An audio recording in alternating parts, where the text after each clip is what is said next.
orphan kid and a village and a gaon ruled by a thakur or a king or whatever, and the hero comes in because of some crazy dreams he was getting, and then he falls in love with the girls, kills the thakur, becomes the ruler.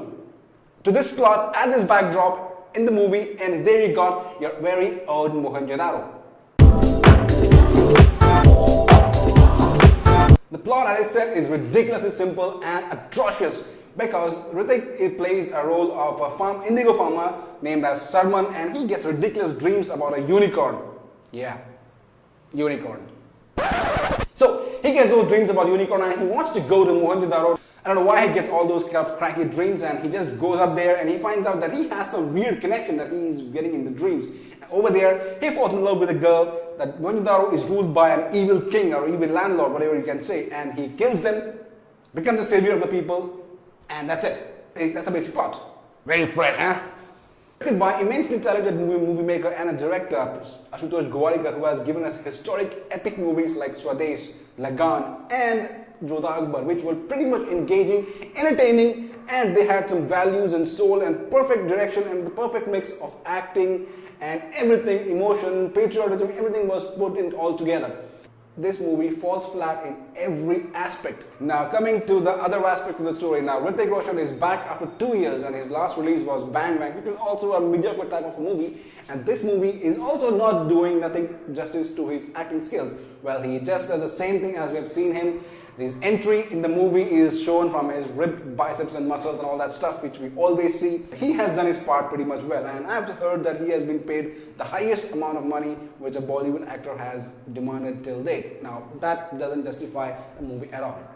Then we have the leading lady Pooja Hegde. I don't have any words to talk about this lady because she has done nothing, and she was one of the worst actors or worst choices to be chosen for this movie's leading role. Now all she did was in the movie was just pout her bee-stung lips and throughout the screen and just move on, and this was irritating to watch her on the screen because there was nothing what she could do. There was nothing that Pooja Hegde had to do in terms of acting or anything of that sort. All she had to do was wear those ridiculously dressed gowns, show off her boobs and stuff, and just walk around in the movie without just like a prop.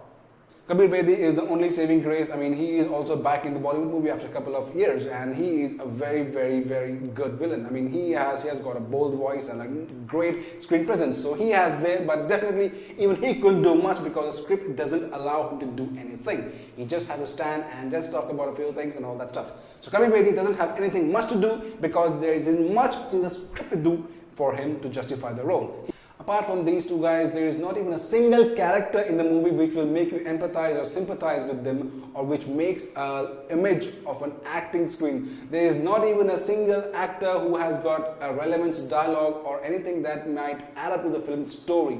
There's not even a single scene worth remembering, there's not even a single dialogue worth remembering, or there's basically not even any group of actors who are there to support the cast, except for Hrithik, or you can say Kabir Bedi. There is nobody in the movie who leaves an impact in terms of acting or his role or a supporting cast or whatever you can talk about.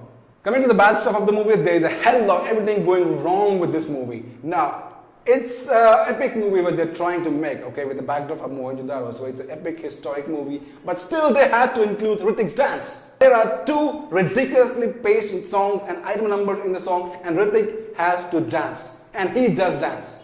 I mean, give me a break. I'm really glad that this step wasn't there. The first half of the movie is immensely tiring and slow, and it tries your patience. It has got stupid cliched scenes. It has got the 90s college romance between Hrithik Roshan and Pooja Hegde, which completely tries your patience. I mean, it doesn't even feel that you're watching an epic movie in any epic terms.